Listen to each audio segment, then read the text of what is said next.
ஜெயலலிதா அவர்களின் 77வது பிறந்த நாள். அந்த பிறந்த நாள்ல ஓநாய் ஆட்டுக்குட்டியை பத்தி பேச வேண்டிய ஒரு துர்பாக்கியமான நிலைமைக்கு போயிருக்கு. உண்மையிலேயே அதிமுக வலிமையாகணும் என்றால் கருத்து வேறுபாடுகள் களையப்பட்டு ஒற்றுமைப்பட வேண்டும்.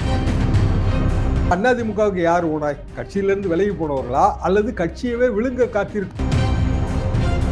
ரெட்டையிலேயே டெம்பரரி நான் யூஸ் பண்ணா நஷ்டம் யாருக்கு அப்படின்னா கண்டிப்பாக பிஜேபி தான். ரெட்டையிலையை முடக்குனா அதிமுகவோட உணர்வுகள் காயப்பட்டு எங்க உயிரோடு உணர்வோடு கலந்த ரெட்டையிலைய யார் முடக்குனா?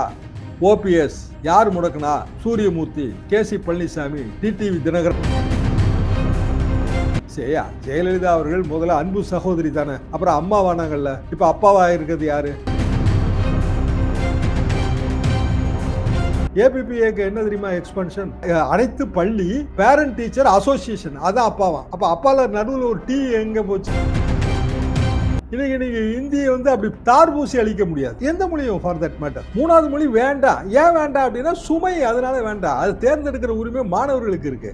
வேண்டாம், படிச்சுக்க போறாங்க. நீ அகில இந்தியாவில் வேலை பார்க்கலாம்னா எங்க ஊர்லயே பீகார்ல இருந்து பொழைக்க இங்க தமிழ் படிச்சுட்டு இருக்காங்க. வணக்கம் நண்பர்களே. அதிமுகவில் ஓநாயும் ஆட்டுக்குட்டியும் ஒரே இடத்தில் இருக்க முடியாது என்று எடப்பாடி பழனிசாமி ஏன் கூறினார்? இது அதிமுகவின் எதிர்காலத்தை நிர்ணயிக்குமா? இதை பற்றி பேசுவதற்காக மூத்த பத்திரிகையாளர் திரு தராஸ் ஷாம் நம்முடன் இணைகிறார். வணக்கம் திரு ஷாம். வணக்கம். அதிமுக ஓநாயும் ஆட்டுக்குட்டியும் ஒரே இடத்தில் இருக்க முடியாது, எடப்பாடி ஏன் இப்படி சொல்லிட்டாரு? ஜெயலலிதா அவர்களின் 77வது பிறந்த நாள்.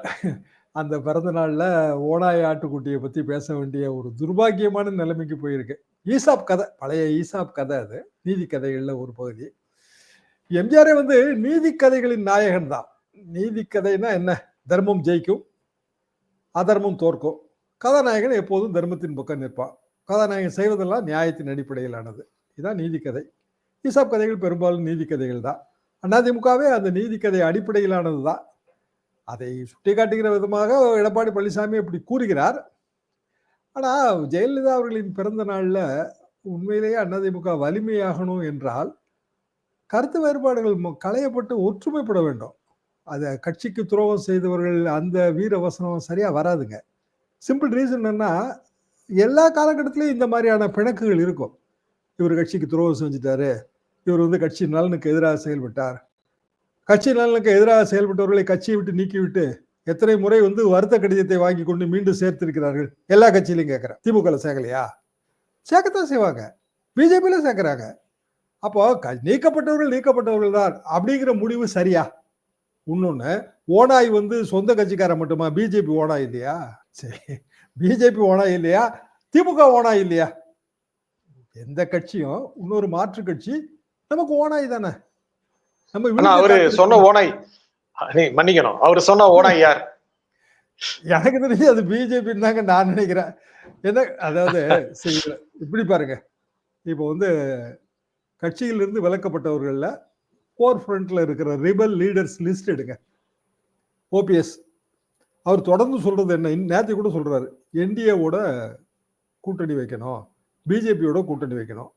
இன்னொன்னு டிடிவி, அவர் நேற்று கூட அவரும் சொல்றாரு, என்டிஏ கூட்டணியோட இருந்துதான் தமிழ்நாட்டில் என்டிஏ கூட்டணி தான் இனிமேல் ஆட்சிக்கு வரும். இன்னொன்று, மற்ற ரிபல் லீடர்ஸ் இந்த ரெண்டு பேருக்கும் ஒரு கிளவுட் இருக்குங்க. சசிகலா அம்மா அவங்க அந்த அவங்களோட கிளவுட்டு அது ஒரு காஸ்ட் சப்போர்ட்டுங்கிற ஒரு பாயிண்ட் தான், அமைப்பு இல்லை. ஆனால் அந்த முக்குளத்து மக்கள் அவரை ஒரு ஐக்கானா கருதுறாங்க. அது என்னால் உறுதியாக சொல்ல முடியும்.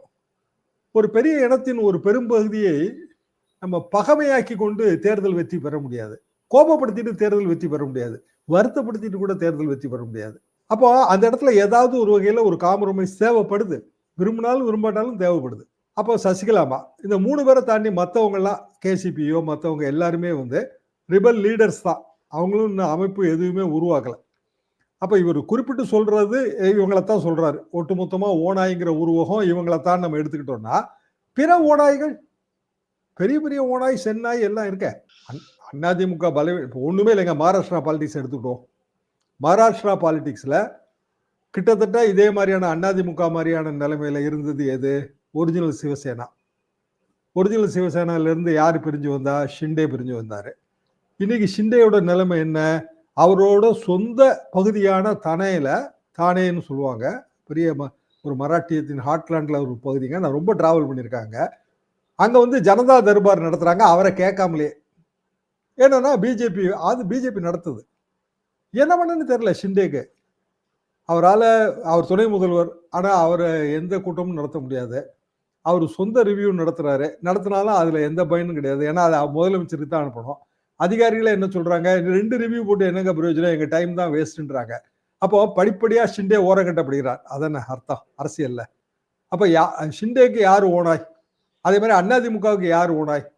கட்சியிலிருந்து விலகி போனவர்களா அல்லது கட்சியவே விழுங்க காத்திருக்கும் மற்றவர்களா? இதான் என்னோட கேள்வி. இந்த ஓனாய்னு சொல்றது அவரு நீங்க இப்ப சொன்ன மாதிரி ஓபிஎஸ், டிடிவி, சசிகலாவை நேரடியா சொல்றாரு.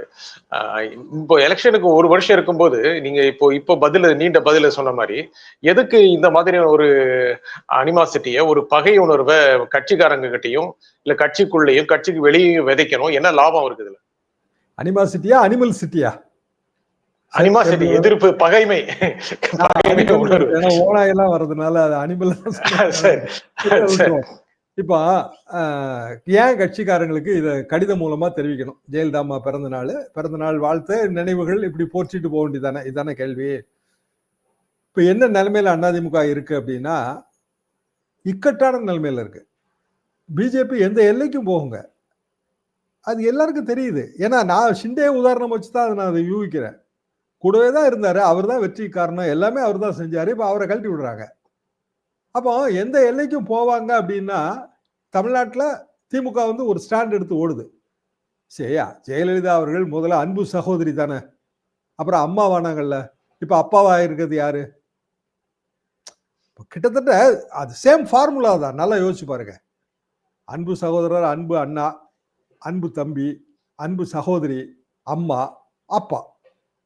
அப்போ ஜெயக்குமார் அதான் அட்டாக் பண்றாரு. அப்பான்னு சொல்றீங்களே, அது அப்பான்னு சொல்றது வழக்கம் தாங்க. பக்கத்து வீட்டில் கூட நம்மள அப்பான்னு கூட கூப்பிடலாம். அதுல என்ன தவறு இருக்கு? அதை நம்ம குறை சொல்ல முடியாது. ஆனா அப்பா எதுல இருந்து வருதுன்னா, அதுக்கு ஒரு ஆப் கிரியேட் பண்ணிருக்காங்க. அப்பா ஆப், ஏபிபிஏ. ஏபிபிஏக்கு என்ன தெரியுமா எக்ஸ்பென்ஷன்? அனைத்து பள்ளி பேரண்ட் டீச்சர் அசோசியேஷன். அதான் அப்பாவா. அப்ப அப்பால நடுவில் ஒரு டி எங்க போச்சு? அது எனக்கு தெரியவே இல்லை. ஏபிபிஏக்கு வந்துருதுங்க. டி என்னாச்சு? டீச்சர் வேணாமாப்பா? ஆனா இப்படி எல்லாம் எதுக்கு சொல்ல வரேனாங்க, அம்மான்னு வரும்போது இப்படிதான். சிமெண்ட்டுக்கு அம்மா, தண்ணிக்கு அம்மா, எல்லாத்துக்கும் அம்மான்றுவாங்க. அப்ப அது ஒரு பிராண்டிங் பண்ற ஒரு விஷயம் தான். அப்போ திமுக பல இடங்கள்ல பிராண்ட் ஆகிட்டே வருது. இப்போ உதாரணமா இந்தி எதிர்ப்பு பிராண்ட் ஆகுது. இப்போ போய் பெயர் பலகையில இந்தி எழுத்து அழிச்சு என்ன பிரயோஜனங்க? அது அந்த காலத்துல நாங்க 65ல உணர்வை காட்டுறதுக்காக செஞ்ச விஷயம். இன்னைக்கு நீங்க இந்தியை வந்து அப்படி தார்பூசி அழிக்க முடியாது, எந்த மொழியும் ஃபார் தட் மேட்டர். அப்போ அது ஏன் ஒரு 5 பேர் இருந்து அழிச்சிட்டு இருக்காங்க? அதனால என்ன பயன்? என்ன பயன்னா, திமுக அந்த பேண்ட் வேகனை கரெக்டா கைப்பற்றுது. ஏன் திமுகவுக்கு ஓட்டு போடணும்? திமுக ஆட்சி பேர்ல எங்களுக்கு வெறுப்பு இருக்குங்க, இவ்வளவு தப்பெல்லாம் செய்யறாங்க, திமுகவுக்கு ஏன் ஓட்டு போடணும்? திமுகவுக்கு ஓட்டு போடலைன்னா இந்தி வந்துடும், திமுகவுக்கு ஓட்டு போடலைன்னா வடவர ஆதிக்கம் பெருகிறோம். அந்த பிராண்ட், பழைய பிராண்ட் கொண்டு வராங்க. அப்ப அதிமுக பழைய பிராண்டுக்கு போகணும்லங்க. அதிமுகவோட பிராண்ட் என்ன? எல்லாரும் வந்து ஒற்றுமையா இருப்பார்கள், அது ரொம்ப அந்யோன்யமா இருப்பாங்க, எம்ஜிஆர் ஜெயலலிதாங்கிற அந்த நினைவுகளை போற்றுவார்கள். இப்படிதானே பிராண்ட் இருக்கும். இப்ப கொண்டு போய் ஓனாய் கதையை சொல்லி என்ன பயன்? என்ன பயன்னா, கட்சிக்காரங்க ஒரு எச்சரிக்கை பண்றாரு. You be prepared for any eventuality. என்ன வேணாலும் நடக்கும். அது என்னது? அது என்ன வேணாலுங்கிறது என்ன? இந்த இப்போ தேர்தல் ஆணையம், தேர்தல் ஆணையம் டெம்பரரி நான் யூஸ்ங்கிற முடிவை எடுக்கிறதுக்கு ஒரு நிமிஷம் கூட போதாது. ஏன்னா முழுக்க முழுக்க அது பிஜேபி கண்ட்ரோல் ஆயிடுச்சுங்க. என்னைக்கு சுப்ரீம் கோர்ட்ல கேஸ் நிலுவையில் இருக்குங்க. இன்னைக்கு வருது சுப்ரீம் கோர்ட் கேஸ்னா, நேற்று நைட்டே 12 மணிக்கே நான் அப்பாயின்மெண்ட் ஆள தலைமை தேர்தல் கமிஷனர் மட்டும் இல்ல, இன்னொரு கமிஷனரையும் சேர்த்து அப்பாயின்ட் பண்ணியாச்சு. 12 மணிக்குங்க நைட்டு. மறுநாள் காலையில் சுப்ரீம் கோர்ட் வருது. சுப்ரீம் கோர்ட் இப்ப என்ன சொல்லிச்சு? கடைசியில ஒண்ணுமே சொல்ல முடியல. அதால வரல, தலைமை வழக்கறிஞர் வாதத்துக்கே வரல. ஐயா எனக்கு வேற வாதம் இருக்குங்க வேற ஒரு கோர்ட்லன்றாரு. இதோட முக்கியமான வாதம் வேற என்ன இருக்கு? சரி, ஒருத்தர் தானே இருக்காரு, அங்க 100 பேர் இருக்காங்க மத்திய அரசு சார்பா வாதாடுறதுக்கு, ஏன் வந்து வாதாட வரல? வாதாடவே வேணாங்க. பிரமாண வாக்குமூலம் தாக்கல் பண்ணாங்களா இந்த மேட்டர்ல? இது வரைக்கும் வருஷக்கணக்கில் பிரமாண வாக்குமூலம் தாக்கல் பண்ணல. அப்போ நம்ம வந்து இப்படி இழுத்தடிச்சா கோர்ட் நம்மளை கண்டிக்கும். இழுத்தடிக்காதீங்க, கோர்ட் நேரத்தை வீணாக்காதீங்க அப்படின்னு நீதிபதி கண்டிப்பாரு. மத்திய அரசாங்கமே அதை செய்யுது. எங்க கண்டிச்சாங்க சுப்ரீம் கோர்ட்ல? சரி அடுத்த மாசம் வாய்தான்ட்டாங்க. அடுத்த மாசத்துக்குள்ள இவரு பொறுப்பே ஏத்து கையெழுத்துலாம் போட்டு அடுத்த தேர்தலே நடத்திடுவார் போல இருக்கு. அப்போ எதை இது காட்டுதுன்னா, எது வேணாலும் செய்வாங்கங்கிறத காட்டுது. அப்ப எது வேணாலும் செய்வாங்கங்கிறதுல அதிமுகவும் அடக்கம் தானேங்கிறது தான் என்னோட கேள்வி. இப்ப நீங்க அப்போ எச்சரிச்சீங்க. ஆமா. இல்ல எடப்பாடி சொல்லுங்க மணி. புரிஞ்சுக்கிறாருன்னு தான் நான் நினைக்கிறேன். இல்ல ஒண்ணும் இல்ல. நீங்க கேட்கிற சரிதான். எடப்பாடி புரிஞ்சுக்கிறாருங்க. அப்ப அவருக்கான ம். ப்ராப்ளம் என்ன? கட்சி. அப்போ ரெட்டையில முடக்கப்பட்டா கட்சி உடைஞ்சிருங்க அப்படின்னு ஒரு பயமுறுத்துதல் இருக்கு தொடர்ந்து. இல்ல சரி. கட்சி உடையாது. என் தலைமை கீழ அது உறுதியா தான் இருக்கும். அங்கொன்றும் இங்கொன்றுமாக சில ஓநாய்கள் வேணா வெளியில போலாம். ஆட்டுக்குட்டி எல்லாம் என்ட்ட தான் இருக்கு. அப்படின்னு அவர் சொல்றாரு இந்த அறிக்கை வாயிலா. இது ஓநாய் அறிக்கை இல்ல. ஆட்டுக்குட்டி அறிக்கை. சரி. அந்த ஆட்டுக்குட்டிக்கு கூடாரமே தப்புமா? இரட்டைலை போச்சுன்னா? அதாவது அத பத்தி பிரச்சனை இல்லன்னு நினைக்கிறாரு. அது ஏன்னா டெக்னிக்கல் உலகம். இந்த மக்கள் எல்லாத்தையும் புரிஞ்சுக்கிறாங்க. ரெட்டை இலை பழமையான சின்னம் தான் கரெக்ட். ஒரு காலத்துல சின்னத்தை எடுத்துட்டு போறதெல்லாம் ரொம்ப சிரமம். இப்ப சீமான் மைக்கு சின்னம் எவ்வளவு ஈஸியா எடுத்துட்டு போனாரு போன தேர்தல்ல சொல்றேன். இந்த ஈரோடு தேர்தல் நான் விட்டுட்டேன். போன தேர்தல்ல சொல்றேன். அப்போ மிஞ்சி மிஞ்சி போனா ஒரு 20, 25 நாளைக்குள்ள அவர் சின்னத்தை கொண்டு போய் சேர்த்துட்டாரு. காரணம் தொழில்நுட்ப வசதி. ஜனங்களுக்கு புரிஞ்சிடும். ரெட்டையில போனா என்ன? இன்னொரு சின்னம் வந்தாலும் அதை என்னால எடுத்துட்டு போக முடியும். ஆனா நான் ஒரு காலத்திலேயே இந்த முடிவுல இருந்து மாற மாட்டேன். நீக்கப்பட்டவர்கள் தான். பிஜேபியோட கூட்டணியில கூட்டணியில தான். இப்ப அதிமுக நீக்கப்பட்டவர்களை சேர்த்தா அதுக்கான கம்பல்ஷன் என்னங்க? நீக்கப்பட்டவர்கள்ல 2 பேர் கண்டிப்பாக பிஜேபி கூட்டணியை விரும்புறவங்க. ஒன்னு டிடிவி தனி கட்சி வச்சிருந்தாலும் அவர் பிஜேபி கூட்டணி தான். இன்னொன்னு ஓபிஎஸ் அவரும் பிஜேபி கூட்டணி தான். ஏன்னா அவங்க எல்லாம் பிரதமருக்கு பக்கத்துல இருக்காங்க. சரி, டிடிவியே தேசிய அரசியல் பண்ணிட்டாருங்க. இனி எப்படி இங்க லோக்கல் பாலிடிக்ஸ்க்கு வரணும் அவரு? ஓபிஎஸ் தேசிய அரசியல் பண்ணிட்டாரு. காசி சங்கமத்துக்கு போறாரு. அப்படிங்கும்போது அவர் இயல்பாக அவங்க அந்த நேஷனல் பாலிடிக்ஸ்ல இருந்து டெல்லியை சுத்தின கழுத கூட டெல்லியை விட்டு வெளியில வராதுங்க. நிஜமாவே நான் சொல்றேன். அந்த பாலப்பாடி ராமூர்த்தி சொல்லுவார் இது அடிக்கடி. டெல்லியை சுத்தின கழுத கூட டெல்லியை விட்டு வெளியில வராதுங்க. ஏன்னா அது ஒரு வகையான ஒரு அப்பர் லெவல். அதுக்கு ரீச் ஆன பிறகு நம்ம லோயர் லெவலுக்கு வர முடியாது. மாநில அரசியல் லோயர் லெவல். அப்ப இயல்பா என்ன ஆகும் அப்படின்னா, அதிமுகவை ஒற்றுமைப்படுத்தி எல்லாரையும் சேர்த்தாங்கன்னாலும் அவங்க பிஜேபிக்கு தான் இழுப்பாங்க. பிஜேபிக்கு இழுத்தா நமக்கு நம்ம சுயத்தை நம்ம இழக்க வேண்டியது வரும். இதுதான் அச்சம். அப்போ ஓனாய் என்பதுல பிஜேபியும் சேர்த்து தான் என்பதுதான் எனது பார்வை. அந்த அச்சம் அப்படின்னு சொல்றீங்க. இந்த ரெட்டைலைங்கிறது மற்ற கட்சிகளோடு நீங்க இப்போ சீமானுக்கு என்ன ஒரு 20 நாள் தேவைப்பட்டது ஒரு சின்னத்தை மக்களிடம் கொண்டு சேர்க்க. அது என்னதான் இருந்தா வளர்ந்து வரும் கட்சி. குறைந்து 1, 1.5, 5, 5.5 அப்படி வந்திருக்கிற கட்சி. அதிமுக அப்படி இல்லை. ரெட்டையல் என்பது அதிமுகவுடைய அடிப்படையோடு அதனுடைய உள்ளுரை உணர்வோடு கலந்தது. அதனால அது ரெட்டையலை போன அதிமுகவை எடப்பாடியோ மற்றவர்களோ கற்பனை செய்து பார்க்க முடியும் அப்படின்னு நினைக்கிறீங்களா? இப்படி பாருங்க, தமிழ் உணர்வும் இந்தி எதிர்ப்பு நம்ம உணர்வோடு கலந்தது தானே. அதே மாதிரி ரெட்டை இலை உணர்வோடு கலந்தது. அப்போ மும்மொழி கொள்கை தமிழுக்கு ஆபத்து, இந்தி திணிப்பு, இதெல்லாம் ஒரு பக்கம் ஒரு பிராண்ட் வேல்யூ கொடுத்து ஒரு பக்கம் ஓட்டை போலரைஸ் பண்ணுது இல்ல. அதே மாதிரி ரெட்டை இலையை முடக்குனா அதிமுகவோட உணர்வுகள் காயப்பட்டு அந்த ஓட்டை இங்க தானே போலரைஸ் ஆகும். Edappadi will become a Defender தானே. அப்போனா அதிமுக தொண்டர்கள், அதிமுக வாக்காளர்கள் அடடா இரட்டையிலை பறிச்சுட்டாங்களே, எடப்பாடி பின்னால் அணி திரள்வோம் அப்படி நினைப்பாங்களா? அப்படி நினைக்க வேண்டும் என்பதுதான் இந்த ஓனாய் ஆட்டுக்குட்டி அறிக்கை ஈசாப் கதை இப்படிதான் சுட்டி காட்டுது. அந்த ரிஸ்க் எடுப்பாரா எடப்பாடி? எடுத்துட்டாரே, கண்ணுக்கு தெரிஞ்சு எடுத்துட்டாரு. ஏன்னா அவர் சுப்ரீம் கோர்ட்டுக்கு போகல. சரி, ஹைகோர்ட் தீர்ப்பை எடுத்து ஈஸியா சுப்ரீம் கோர்ட் போகலாம். சுப்ரீம் கோர்ட்ல கேவியட் போட்டு வச்சிருக்காங்க. அது ஒன்றும் பெரிய விஷயம் கிடையாதுங்க. மிஞ்சி மிஞ்சி போனா ஒரு நாள் ஆர்குமெண்ட் ஆகும். ஆனா சுப்ரீம் கோர்ட்டுக்கு போனா என்ன ஆகும்னு நம்ம சொல்ல முடியாது இன்னைக்கு இருக்கிற நிலைமையில. அப்போ தேர்தல் ஆணையத்திலே மனு போட்டுருவோம்னு தேர்தல் ஆணையத்தில் அவர் அபிடவிட் போட்டாரு. என்ன அபிடவிட்? எல்லாமே பழைய நிலைப்பாடுகள் தான். இவங்கெல்லாம் கட்சியை விட்டு நீக்கப்பட்டவங்க. சூரியமூர்த்தி யாரு? கட்சி வேட்பாளருக்கு எதிராக நின்றவர். ஓபிஎஸ் யாரு? கட்சி வேட்பாளருக்கு எதிராக பலாப்பழத்தில் நின்றவர். எல்லாம் பழைய தெரிஞ்ச மேட்டர் தான். அப்ப தேர்தல் ஆணையம் உட்கட்சி விவகாரத்துல தலையிட போகுது அப்படின்னு அவருக்கு தெரியுது. சரி, ஒரு உட்கட்சி விவகாரத்துல இந்தியா முழுவதும் தேர்தலை நடத்துகிற ஒரு உயரிய அமைப்பு தலையிட முடியாதுல்ல. இந்தியா முழுசும் ஆயிரக்கணக்கான கட்சி இருக்கு. ஒவ்வொரு கட்சியிலையும் 1008 பிரச்சனை இந்த மாதிரி இருக்கும். இப்ப நீக்கப்பட்டவன்லாம் தேர்தல் ஆணையத்துக்கு போனா கதை என்ன ஆகுறது? ஆனா தலையிடுவாங்களோங்கிற ஒரு எண்ணம் இவருக்கு தோணிருச்சு. அதனாலதான் இவர் சுப்ரீம் கோர்ட்டை அவாய்ட் பண்ணிட்டு தேர்தல் ஆணையத்துக்கே திருப்பி போறாரு. அப்படி தலையிட்டா என்ன ஆகும்? அதிகபட்சமா ரெட்டை இலை டெம்பரரி நான் யூஸ் இந்த தேர்தலுக்கு பயன்படுத்த முடியாது. இந்த தேர்தலுங்கிறது எந்த தேர்தல் எப்போ வருதோ அப்போதான். அப்ப இப்போதைக்கு நமக்கு தெரிஞ்சு ஒரு 13 மாசம் 10 மாசம் 13 மாசம் ஆகுங்க தேர்தல் வர்றதுக்கு. ஸோ அடுத்த வருஷம் ஜனவரி தான் இந்த பிரச்சனை வரும். இன்னைக்கு பிப்ரவரி மாதம் தான் ஆகுது. தேர்தல் ஆணையம் ஒரு முடிவு எடுத்தா அதை எதிர்த்து உச்சநீதிமன்றத்துக்கு போகலாம். அது ஈஸியா இருக்கும். இப்போ உச்சநீதிமன்றத்துக்கு போனா என்ன கஷ்டம் வரும்? நீங்க தேர்தல் ஆணையத்தை பத்தி தேர்தல் ஆணையம் இப்படிதான் சொல்லணும்னு நீங்களே ஏன் அசியூம் பண்ணிக்கிறீங்கன்னு கேட்பாங்க கோர்ட்ல. கீழே ஒரு அமைப்பு இருக்கு. அந்த அமைப்புக்கு ஹைகோர்ட் வந்து ஒரு ஆர்டர் போட்டிருக்கு. அது இப்படித்தான் சொல்லணும் அப்படின்னு நம்மளே யூகிக்க முடியாதுல்ல. சரி, இந்த பக்கம் போனா அந்த பக்கம் வருவாங்க, அந்த பக்கம் போனா இந்த பக்கம் வருவாங்க. இது வந்து வழக்கமா கோர்ட்ல செய்யறது தான். அப்போ இந்த ரிஸ்கே வேண்டாம். தேர்தல் ஆணையம் என்ன முடிவு வேணாலும் எடுக்கட்டும். எந்த முடிவு எடுத்தாலும் நமக்கு லாபம் தான். ரிட்டைலை டெம்பரரி நான் யூஸா லாபம் தான். ஏன்னா இப்பதான் தேர்தலே கிடையாது. தேர்தல் வரதுக்கு தான் 10 மாசம் இருக்குல்ல. ஆனா அந்த பிரச்சனை வந்து அதிமுக தொண்டர்களை வந்து ஒற்றுமைப்படுத்தும். யார் யார் இந்த ரெட்டைலையை முடக்கினா, எங்க உயிரோடு உணர்வோடு கலந்த ரெட்டைலைய யாரு முடக்கினா? ஓபிஎஸ். யார் முடக்கினா? சூரியமூர்த்தி, கேசி பழனிசாமி, டிடிவி தினகரன். அப்படித்தானே அது பாயும். அப்ப சரி, நம்ம நீங்க பக்கம் தான் அணிதிரளும். அப்படி பாக்குறாங்க. முக்கியமான பெருமொழி சொன்னீங்க. எடப்பாடி கூட இருக்கிற வேலுமணி, தங்கமணி இவர்கள் எல்லாமே எடப்பாடியோட ஒருங்கிணைத்து அந்த இன்டெகிரிட்டியோட அவர் பக்கமே சாஞ்சு நிற்பாங்களா? அந்த இடத்துல அவர் கிளவரா பிளே பண்றாருன்னு எனக்கு சந்தேகம். வழக்கமா வந்துங்க ஜெயலலிதா அம்மா பிறந்த நாளோ இல்லை எம்ஜிஆர் பிறந்த நாளோ வந்தா ஒரு அறிக்கை, ஒரு லெட்டர், ஏதோ ஒண்ணு. அதுல வந்து உட்கட்சி பிரச்சனைகளை எல்லாம் பேச மாட்டாங்க. அப்படித்தானே எந்த யாரா இருந்தாலும் அண்ணா பிறந்த நாளைக்கு போய் திமுக அதோட உட்கட்சி பிரச்சனையை பேசுமா? இல்ல திமுக உட்கட்சி பிரச்சனை இல்லையா? மதுரையில வந்து உட்கட்சி பிரச்சனை இல்லையா? பழனிவேல் தியாகராஜன் நடத்துற கூட்டத்துக்கு தளபதி ஆதரவாளர் போக மாட்டாங்க. தளபதி ஆதரவாளர் நடத்துற கூட்டத்துக்கு பழனிவேல் தியாகராஜன் ஆதரவாளர் பார்த்துட்டு தானங்க இருக்கோம். நான் பத்திரிகைகள்ல வந்து அடிபட்டு போன விஷயம் தான். அது ஆளுங்கட்சி, அதனால அது வெளியில வர மாட்டேங்குது.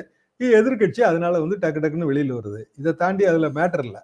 ஆனா எப்படி அந்த தலைமை அதை ஹேண்டில் பண்றது அப்படிங்கிறத தான் நம்ம இப்போ யூகிக்க முயற்சிக்கிறோம், டீகோட் பண்ண முயற்சிக்கிறோம். ஒரு தலைமை எப்படி ஹேண்டில் பண்ணுது? எச்சரிக்குது. என்ன எச்சரிக்குது? Be prepared for any எவென்ச்சுவாலிட்டி.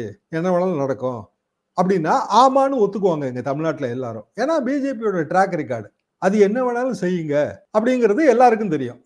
அப்போ இரட்டைலை முடக்கம் அது எதிர்பாராத ஷாக்கா? அது இரட்டைலை பயன்படுத்தக்கூடாது. டெம்பரரி நான் யூஸ் தான். முடக்கங்கிற வார்த்தை நம்ம பயன்படுத்துறோமே தவிர தற்காலிகமா நீ பயன்படுத்த முடியாது இரட்டைலைய.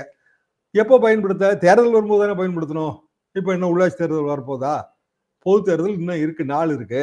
இடைத்தேர்தல்னா அது இடைத்தேர்தல் எப்போ வரும்னு தெரியாது. 2வது 6 மாசம் ஈவன் தொகுதியே காலியானா கூட 6 மாசத்துக்கு வந்து இடைத்தேர்தல் நடத்த முடியாதுங்க. ஸோ இனிமே இடைத்தேர்தல் வாய்ப்புங்கிறது அநேகமாக இல்லை. அப்போ ரெட்டையிலேயே டெம்பரரி நான் யூஸ் பண்ணா நஷ்டம் யாருக்கு அப்படின்னா கண்டிப்பாக பிஜேபி தான். ஏன்னா பிஜேபி தலையீட்டுல தான் இது ஆயிடுச்சு அப்படின்னு அதிமுக தொண்டர்கள் நினைப்பாங்க. அவங்களோட சேர்றதுக்கு முயற்சி பண்ற வேலுமணி தங்கமணிக்கும் சேர்த்து நஷ்டமாயிரும். பிஜேபிக்கு ஆதரவா வேலுமணி தங்கமணி குரல் கொடுத்தா என்ன யோசிச்சு பாருங்க. ரெட்டையிலையை முடக்கின பிஜேபிக்கு ஆதரவா, இல்ல ரெட்டையிலையை வந்து பயன்படுத்தக்கூடாதுன்னு தேர்தல் ஆணையத்தை தூண்டி விட்டு தடை செய்ய சொன்ன பிஜேபிக்கு ஆதரவா? அதிமுகல எடப்பாடி பழனிசாமி தாங்க ஃபைட் பண்ணிட்டு இருக்காரு. எம்ஜிஆர் லிகசியை காப்பாத்த, ஜெயலலிதா லிகசியை காப்பாத்த, ரெட்டையிலையை காப்பாத்த எடப்பாடி பழனிசாமி தான் ஃபைட் பண்ணிட்டு இருக்காரு. அவருக்கு எதிராக போகிற யாருமே ஓனாயோடு கூட்டணி வைப்பவர்கள் தான். அப்படித்தானே போகுது. அப்ப எடப்பாடி இப்ப இருக்கிறதை விட அதிக அளவுக்கு அதிகாரம் கொண்டவர மாறிடுவாரு. ஆட்டுக்குட்டி மெதுவா சிங்கம் புலி லெவலுக்கு போயிருமே. வந்துருச்சு. எப்படின்னாங்க இது வந்து ஒரு டாக்டிக் தான். அரசியல்ல வந்து நம்ம வந்து ஒரு போலரைஸ் பண்ணணும் நம்மளோட ஓட் பேங்க. இப்போ இவ்வளவு நடக்குதுங்க. ட்ரம்ப் வந்து அவர் அமெரிக்கா அண்ணாமலை தான் நம்ம ட்ரம்ப். அவர் என்ன வேணாலும் சொல்றாரு. இல்ல மாத்தி மாத்தி தானே சொல்றாரு. திடீர்னு இவ்வளவு ரூபா கொடுத்தாங்க, எல்லாமே இந்தியாவுக்கு வந்து ஓட்டர் டர்ன் அவுட்டுக்கு கொடுத்தாரு. அவரே இப்ப மாத்தி என்ன சொல்றாரு? என் ஃப்ரெண்டு மோடிக்கு கொடுத்தான்ட்டாரு ஒரு 2-3 நாளைக்கு முன்னாடி. நேத்திக்கு என்ன சொல்றாரு அப்படின்னா அமௌண்ட்டே குறைச்சிட்டாரு. மொத்தம் இவ்வளவு அமௌண்ட் தாங்கன்னா அமௌண்ட்டை குறைச்சிட்டாரு. ஃபைனான்ஸ் மினிஸ்ட்ரி இன்னைக்கு அறிக்கை விடுது. அந்த அறிக்கையில என்ன சொல்லுதுன்னா அப்படியெல்லாம் எதுவும் கொடுக்கலைங்க. ஒரு முக்கியமான விஷயம் எதுன்னா வாஷ் அப்படிங்கிற ஒரு ப்ரோக்ராமுக்கு தான் கொடுத்தாங்க. அந்த வாஷுக்கு ஒரு பெரிய டெஃபினிஷன் கொடுத்துருக்காங்க. WASH இதுக்கு தான் கொடுத்தாங்க. இது வந்து ஒரு செவரல் இயர்ஸ் கமிட்மெண்ட். போன வருஷம் ஃபைனான்சியல் நிதியாண்டுல நமக்கு அமெரிக்கா வந்து இந்த ப்ரோக்ராமுக்காக கொடுத்த தொகைங்கிறது இவ்வளவுதான். இதுக்கும் ஓட்டர் டர்ன் அவுட்டுக்கும் பாலிடிக்ஸுக்கும் எந்த சம்பந்தம் இல்லைன்னு இந்திய கவர்மெண்டோட ஃபைனான்ஸ் மினிஸ்ட்ரி சொல்லுது. ஆனாலும் ட்ரம்ப் வந்து அவர் இஷ்டத்துக்கு அடிச்சு விட்டுட்டே தான் இருக்காரு. அண்ணாமலை மாதிரி தான். அதை சொல்ல வேண்டியதாங்க. அது ரெடியா சொல்லுங்க, அவ்வளவுதான். அது 2 நாள் செய்தியா கிடக்கல. அவன் பேசிட்டு போட்டோம். என்ன மிஞ்சி போனா ஆதாரம் கேட்பாங்க, நம்ம தான் கொடுக்க போறது இல்லையே இப்படிங்கிற ஒரு மனப்பான்மையில இன்னைக்கு உலக அரசியல் போகுது. இட்டாலியன் பிரைம் மினிஸ்டர் ட்ரம்ப்பை பாராட்டுறாங்க அந்த அம்மா. என்ன சொல்லி பாராட்டுறாங்க மோடியும் அப்படின்னா, பாராட்டுறாங்க. மோடியும் பாராட்டுறாங்க. மோடியும் பாராட்டுறாங்க. ஆமா. அதாவது உலகத்திலே இருக்கிற பழமைவாதிகள்லாம் இப்ப ஸ்ட்ரென்தன் ஆகுறாங்கன்னு பாராட்டுறாங்க. ஏங்க புதுமையா யோசிக்கிறவன் ஸ்ட்ரென்தன் ஆகுறான்னு பாராட்டணுமா? பழமைவாதிகள்லாம் ஸ்ட்ரென்தன் ஆகுறாங்க, எங்களுக்கு ஜனங்க ஓட்டு போடுறாங்க. அது என்னன்னா, பழமைவாதிகளை ஒரு அணிக்கு திரட்டுறது. அதையத்தான் திமுக வந்து வேற மாதிரி செய்யுது. மொழி ரீதியான உணர்வுகள் ஒரு அணிக்கு திரட்டுங்க. இல்லைன்னா பொள்ளாச்சி பெயர் பலகையில இந்தி எழுத்து அழிச்சு என்னங்க ஆக போகுது? அது ஒன்றும் பயன் இல்லைங்க. 65ல பண்ணோம், அது வேற விஷயங்க. வருஷம் என்னாச்சுங்க? 60 வருஷம் ஆயிப்போச்சு.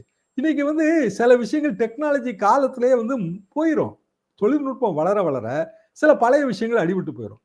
3வது மொழி வேண்டாம். ஏன் வேண்டாம் அப்படின்னா சுமை, அதனால வேண்டாம். அது தேர்ந்தெடுக்கிற உரிமை மாணவர்களுக்கு இருக்கு. வேணா படிச்சுக்க போறாங்க, இல்லைன்னா விட போறாங்க. நீ கம்பல்சரியா 3வது மொழி படிச்சுதான் ஆகணும். மொழி புலமை வேற, மொழி திறமை வேற. மொழி புலமை அடைஞ்சுக்கிட்டோம்னு நீங்க வற்புறுத்த வேண்டிய அவசியமே இல்லை. ஒண்ணுமே இல்லைங்க. நேரத்துக்கு வந்து நான் எங்க கிராமத்துல ஒரு குழந்தையோட பேசிட்டு இருக்கேன். 8வது வகுப்பு படிக்குது. சனிக்கிழமை வந்து ஒரு பரீட்சை எழுதிட்டு வருது. டென்ஷனா சொல்லுச்சு, பரீட்சை எழுதிட்டா என்ன ஆக போதோன்னு. என்ன பரீட்சைன்னு கேட்டா, நேஷனல் மெரிட் மீன்ஸ் ஸ்காலர்ஷிப்பா. வருஷத்துக்கு 1000 ரூபா, மாசத்துக்கு 1000 ரூபா, 12 மாசத்துக்கு 12,000 ரூபா, 2 வருஷத்துக்கு 24,000 ரூபா. அதாவது 9வது வகுப்புக்கும் 10வது வகுப்புக்கும் கொடுத்துட்றாங்க. அதுக்கு பரீட்சை 3 வகையான டெஸ்ட், மேட்டு, சேட்டு, மேத்ஸ். இந்த குழந்தைகிட்ட நான் சும்மா கேட்டேன், இதுக்கே இவ்வளவு கஷ்டப்படுறியம்மா, என்ன இந்தியெல்லாம் படிக்கணும்னு சொல்றாங்களா என்ன? அதெல்லாம் யாரு படிக்கிறது?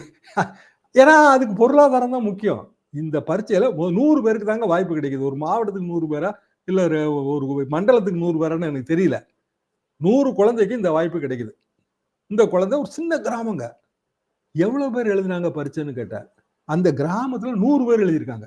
கிராமம்னா என்ன, ஒரு தாய் கிராமம், அது சுத்தி இருக்கிற சில கிராமங்கள்லாம் சேர்ந்து ஒரு சென்டர்ல 100 பேர் பரீட்சை எழுதுறாங்க. 100 குழந்தைகள், பள்ளி குழந்தைகள், 8வது வகுப்பு படிக்கிற பிள்ளைகள். என்ன காரணம்? 2 வருஷத்துக்கு 1000 ரூபாய் மணிக்கு, மாசம் 1000 ரூபாய் மணிக்கு 24,000 ரூபாய். அதுக்கு பிறகு என்னன்னு கேட்டேன்.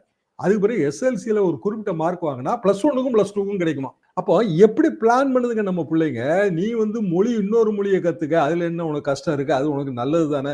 நீ வந்து அகில இந்தியாவில வேலை பார்க்கலாம்னா, எங்க ஊர்லயே வந்து பீகார்ல இருந்து வந்து பொழைக்க வந்து இங்க தமிழ் படிச்சுட்டு இருக்கானுங்க. நீ இங்க இருந்து போய் அங்க படிக்க போறியா? இந்த கேள்வியெல்லாம் நம்ம கேட்டோம் அப்படின்னா, இது வந்து யாருக்கு அனுகூலமா மாறும் அப்படின்னா, திமுகக்கு தான் அனுகூலமா மாறும். ஏன்னா அவங்க அந்த பேண்ட் வேகனை கரெக்டா மெயின்டைன் பண்றாங்க. அப்ப அதிமுகவுக்கான பேண்ட் வேகன் என்னன்னா, இரட்டை இலையை காப்பாற்றுதல், பிஜேபி எதிர்ப்பு, ஓநாய்கள் கூட்டத்தை தன்னந்தனியாக நின்று போராடுகிறார். இதுதாங்க இதுல ஐடியாவே இதுதான். சரி, இந்த நிகழ்ச்சியில் உங்கள் கருத்துக்களை குறிப்பிட்ட மிக்க நன்றி. மீண்டும் ஒரு நிகழ்ச்சியில் சந்திப்போம். நன்றி, வணக்கம்.